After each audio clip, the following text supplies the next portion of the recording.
Bharatiya Janata party वाले अनंतनाग और Rajouri constituency में हम अपनी पार्टी के कैंडिडेट जफर इकबाल मनहास को सपोर्ट करेंगे। कैसे देखते हैं आप इसको? देखिए, उन्होंने जो जो बोल रहे हैं वो उनका कोई है नहीं है। कभी वो महबूबा मुफ्ती के समर्थन में उतर आते हैं, कभी वो किसी के समर्थन में उतर आते हैं। उनका कौन सा दीन मजहब है? अगर वो हिंदू राष्ट्र की बात करते हैं या अपने लोगों की बात करते हैं, हिंदू समाज की बात करते हैं, फिर बाद में जब उनके साथ ये अलायंस होकर सरकार बनाते हैं, फिर उसके बाद जब उनकी नहीं निपटी फिर वो देशद्रोही हो जाते हैं। जैसे महबूबा के साथ इन्होंने पहले सरकार बनाई, आज महबूबा की क्या हालत है। इनका कोई वो स्टैंडर्ड नहीं है। ये एक स्टैंडर्ड रख के चले, अपने लोगों का समर्थन करें और अपने लोगों की बात करें, ना कि अपने लोगों को नहीं छोड़ सकता है। इसलिए मैं मैदान पे आया।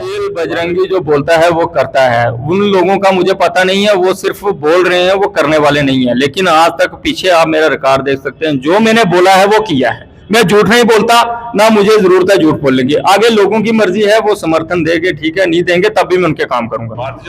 आदाब नाजरीन, आप देख रहे हैं जेके आवाज न्यूज। लोकसभा का इलेक्शन आपको पता है कि पूरे मुल्क में और पूरे मुल्क के साथ साथ जम्मू कश्मीर के अंदर जो है बड़े जोरों शोरों से चल रहा है। 2 फेजेस में इलेक्शन पूरे मुल्क में भी हो चुका है और जम्मू कश्मीर में भी 2 फेजेस में, यानी 2 सीटों पे इलेक्शन हो चुका है, जिसमें उधमपुर और जम्मू की सीट है और दोनों सीट पे इलेक्शन हो चुका है।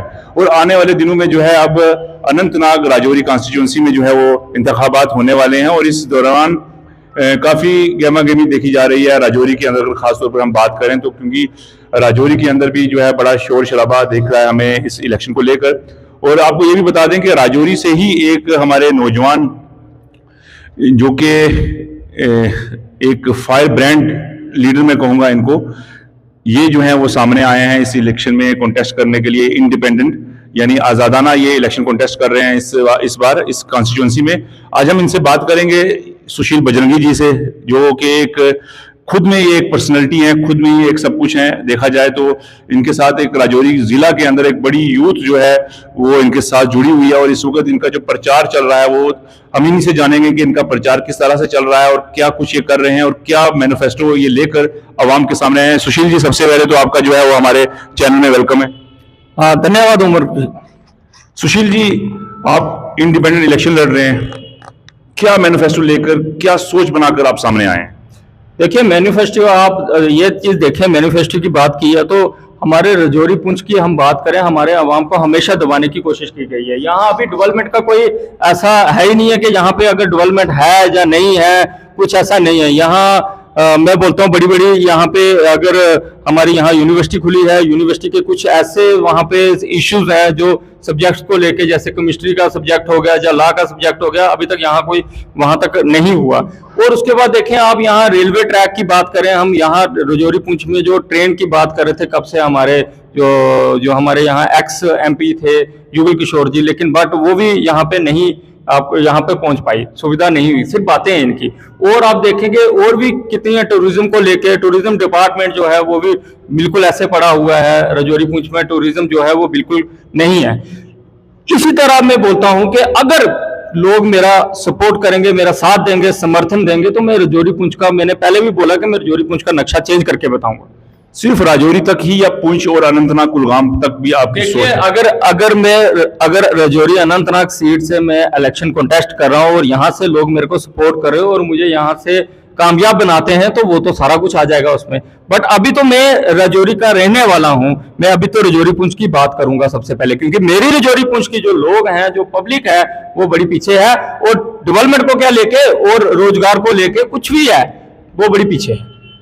अनंतनाग के अंदर भी आपकी कैंपेन का कोई सिलसिला या कोई ऐसा सिस्टम बना हुआ है? अनंतनाग में भी मेरा कैंपेनिंग वगैरह चलेगी। लास्ट के मैंने वहाँ दिन भी रखे हैं और वहाँ बातचीत भी हमारे लोगों से कंटिन्यू चल रही है। जो कश्मीरी पंडित लोग हैं वो बोल रहे हैं कि आप आओ यहाँ पे, हम यहाँ पे कार्यक्रम कराएंगे, तो वो भी चल रहा है। और अब मैं बात करना चाहूंगा, आपको बताना चाहूंगा कि जो हमारे SPOs हैं या डेली विजर हैं, उनके भी इश्यूज बड़े हैं। वो देखो, आप आए दिन वो रोडों पे बैठे रहते हैं लेकिन उनकी सुनवाई नहीं होती। मैं ये प्रॉमिस करना चाहूंगा, मेरे जितने भी डेली विजर लोग हैं और SPOs हैं, अगर उन्होंने मेरे को समर्थन दिया वो पक्का परमानेंट होंगे। जो दूसरी जमातें यहाँ पे इलेक्शन कॉन्टेस्ट कर रही हैं या दूसरे कैंडिडेट कर रहे हैं यहाँ पे, वो भी यही बातें कर रहे हैं, यही वादे कर रहे हैं, तो आप में और उनमें फर्क क्या है? ये सुशील बजरंगी जो बोलता है वो करता है। उन लोगों का मुझे पता नहीं है, वो सिर्फ बोल रहे हैं, वो करने वाले नहीं है। लेकिन आज तक पीछे आप मेरा रिकॉर्ड देख सकते हैं, जो मैंने बोला है वो किया है। मैं झूठ नहीं बोलता, ना मुझे जरूरत है झूठ बोलने की। आगे लोगों की मर्जी है, वो समर्थन देंगे ठीक है, नहीं देंगे तब भी मैं उनके काम करूंगा। भारतीय जनता पार्टी 400 पार का नारा लगाती है, लेकिन राजौरी का अनंतनाग कॉन्स्टिट्यूंसी में वो नाकाम हो गई, क्या कहेंगे इस पर? देखिए, उनको राजौरी पुंछ जो यहाँ के कुछ सीटें हैं उनको फर्क नहीं पड़ता, क्योंकि देश में जो है उन्होंने जो करना है वो देश में करेंगे। देश में इतना बड़ा देश है तो उनको क्या लेना देना। लेकिन हमारे लोगों को उन्होंने जैसा हमारे लोगों के साथ हुआ है ये बड़ा गलत हुआ है, इसलिए मैंने ये फैसला लिया कि मैं अपने लोगों को नहीं छोड़ सकता, इसलिए मैं मैदान पे आया। भारतीय जनता पार्टी ने परसों जम्मू के अंदर एक मीटिंग की, वहां पे रविंद्र रैना जी जो कि भारतीय जनता पार्टी के रियासत के अध्यक्ष हैं, प्रेसिडेंट हैं, उनकी तरफ से एक अनाउंसमेंट हुई है कि हम भारतीय जनता पार्टी वाले अनंतनाग और राजौरी कॉन्स्टिट्यूंसी में हम अपनी पार्टी के कैंडिडेट जफर इकबाल मनहास को सपोर्ट करेंगे। कैसे देखते हैं आप इसको? देखिए, उन्होंने जो बोल रहे हैं वो उनका कोई है नहीं है। कभी वो महबूबा मुफ्ती के समर्थन में उतर आते हैं, कभी वो किसी के समर्थन में उतर आते हैं। उनका कौन सा दीन मजहब है? अगर वो हिंदू राष्ट्र की बात करते हैं या अपने लोगों की बात करते हैं, हिंदू समाज की बात करते हैं, फिर बाद में जब उनके साथ ये अलायंस होकर सरकार बनाते हैं, फिर उसके बाद जब उनकी नहीं निपटी फिर वो देशद्रोही हो जाते हैं। जैसे महबूबा के साथ इन्होंने पहले सरकार बनाई, आज महबूबा की क्या हालत है। इनका कोई वो स्टैंडर्ड नहीं है। ये एक स्टैंडर्ड रख के चले, अपने लोगों का समर्थन करें और अपने लोगों की बात करें, ना कि दूसरे लोगों की। वो लोग वो हैं जो तिरंगे झंडे के खिलाफ बोलते आए हैं। सुशील बजरंगी भी एक चेहरा है, एक फेस है, एक पर्सनैलिटी है। सुशील बजरंगी की सपोर्ट के लिए भारतीय जनता पार्टी सामने क्यों नहीं आई? देखिए, वो मैं इसके जो है वो बीच में जाना नहीं चाहूंगा कि क्यों नहीं आई, क्या है, क्या रीजन है, वो मुझे इस चीज का कोई पता नहीं है। लेकिन मैंने जो कार्य करना है वो करना है। मैं अपने लोगों के लिए खड़ा हुआ हूँ, इसलिए मैं अपने लोगों को देख के अपने लोगों के राजौरी पुंछ के साथ खासकर मैं चलने के लिए तैयार हूँ, छाना बिछाना खड़ा हूँ अपने लोगों के लिए। अगर फिलहाल सिर्फ हिंदू समाज की बात करें, क्या हिंदू समाज आपके साथ खड़ा है? बिल्कुल खड़ा है, क्यों नहीं खड़ा। वो हिंदू समाज है, सनातनी लोग हैं हमारे, क्यों नहीं खड़े? वो तो खड़े हैं मेरे साथ। उन्हीं को तो मैं देख के, उन्हीं के कहने पे तो मैं सामने आया हूँ, क्योंकि हमारे लोगों का कौन था। देखो, वो लोग इन्होंने अपना कैंडिडेट नहीं उतारा यहाँ पे और आज ये समर्थन कर रहे हैं जो एंटी नेशनल लोग हैं। अल्ताफ बुखारी भी पीडीपी का एक एजुकेशन मिनिस्टर रह चुका है, वो पीडीपी पार्टी से। उसका क्या है? वो कल बीजेपी को गाली देता था, आज वो बीजेपी के फेवर में बात कर रहा है। क्यों कर रहा है? क्योंकि मतलब है इन लोगों ने हमेशा अपने बेनिफिट के लिए इन्होंने हमेशा कार्य किए, पब्लिक के लिए कोई कार्य नहीं किए। इनके बिजनेस चल रहे हैं, इनकी प्रॉपर्टियां हैं, इन्होंने पैसा कमाना है, कल जीत भी गए, इन्होंने पैसे कमाना और क्या करना है। लेकिन जो हमारी आवाम जनता है, जो आम जनता है, जो हमारा मजदूर है, जो छोटे क्लास का लोग हैं, वो कहाँ जाएंगे, वो क्या करेंगे? क्योंकि उनकी सुनने वाला कोई नहीं है। इन्होंने सिर्फ अपनी ही बातें करनी है, अपना ही प्रॉफिट देखना है, लेकिन अपने हमारे जो समाज है उसका कोई कल्याण करने वाला नहीं है। नौजवान जेलों में बंद हैं, क्या उन्हें दोबारा मौका मिलना चाहिए अपने समाज में बेहतरीन रोल अदा करने के लिए? आपने ये पहले भी क्वेश्चन पुट किया था, मैंने आपको बोला था जो जेलों में बंद हैं वो एंटी नेशनल लोग हैं। अगर वो उनके क्या वो अगर सुधरना चाहते हैं तो उनको देखो, सुधरना चाहते हैं, अगर वो सुधरेंगे उनको मौका देना चाहिए। उनका अगर दिमाग है देशभक्ति की तरफ वो जाना चाहते हैं, अगर उनका बिल्कुल जो है वो पश्चाताप कर चुके हैं, ऐसा है तो कोई बात नहीं, वो देखेंगे, बाद की बात है। बट जो एंटी नेशनल लोग हैं, जो देशद्रोही हैं, वो जेलों के, मैं बोलता हूँ उनको सीधे बॉर्डर के पार पे भेजना चाहिए, उनको गोली मार देनी चाहिए।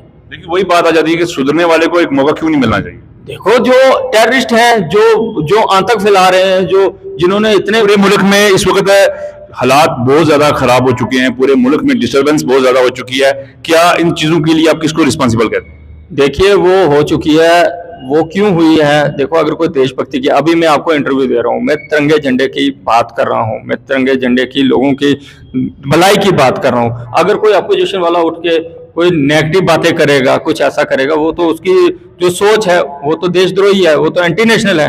मैं तो तिरंगे झंडे की बात कर रहा हूँ। भाई, तुम कौन सी बात कर रहे हो? तुमने तो हमेशा लोगों के हाथों में, यूथ के हाथों में पत्थर दिए हैं, जहाँ कलम देनी चाहिए थी। अपने बच्चों को अपने फॉरेन में पढ़ाया और जो छोटे कश्मीरी बच्चे हैं, जो छोटी अवाम है, जो गरीब तबका है, उनके हाथों में अपने पत्थर दे दिए। क्यों भाई? सुशील वाली कौन सी बात? सुशील बजरंगी ऐसे लोगों के लिए क्या करना चाहता है जो गरीब? उन लोगों के लिए जिन लोगों के हाथों में पत्थर दिए गए हैं, उन लोगों के हाथों में हम पेन और किताबें देंगे, ताकि आप पढ़ो, आप आगे बढ़ो, देश की तरक्की की बात करो।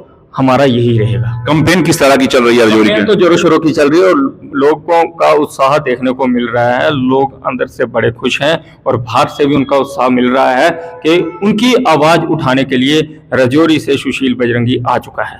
आखिरी पैगाम आप क्या देंगे राजौरी, पुंछ और अनंतनाग के लिए, ना कि सिर्फ राजौरी के लिए? देखिए, मैं आखिरी पैगाम यही देना चाहूंगा, मुझे लोगों का आशीर्वाद चाहिए, प्यार चाहिए, मुझे समर्थन चाहिए।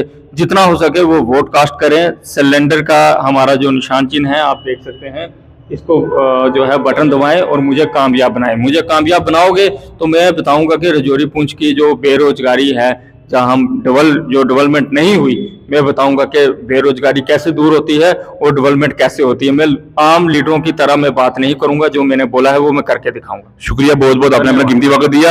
ये थे हमारे साथ सुशील बजरंगी जी, जिनका हमने इंटरव्यू किया है। ये आजाद उम्मीदवार हैं राजौरी अनंतनाग कॉन्स्टिट्यूएंसी से, और हमारा मकसद सिर्फ यही होता है तमाम कैंडिडेट से या उनके जो फॉलोअर्स हैं या उनके जो नुमाइंदे हैं उनसे इसलिए हम बात कर रहे हैं कि आप लोग अपना जहन बना लें, जो वोटर्स हैं वो अपना जहन बना लें कि आपने किसकी तरफ जाना है और किसका बटन दबाना है, क्योंकि आपका एक बटन दबाना आपके अगले 5 साल का फैसला करेगी, आपके 5 साल का डेवलपमेंट का फैसला करेगी, आपके 5 साल की बेरोजगारी को खत्म करने का फैसला करेगी। लिहाजा मैं भी यही गुजारिश करूंगा कि सोच समझ कर बटन दबाएं और उस बटन को दबाएं जो बटन आपके लिए कल को आपके हक की बात करे, आपके लिए रोजगार लाए, आपके लिए तमाम तर डेवलपमेंट के रास्ते खोले।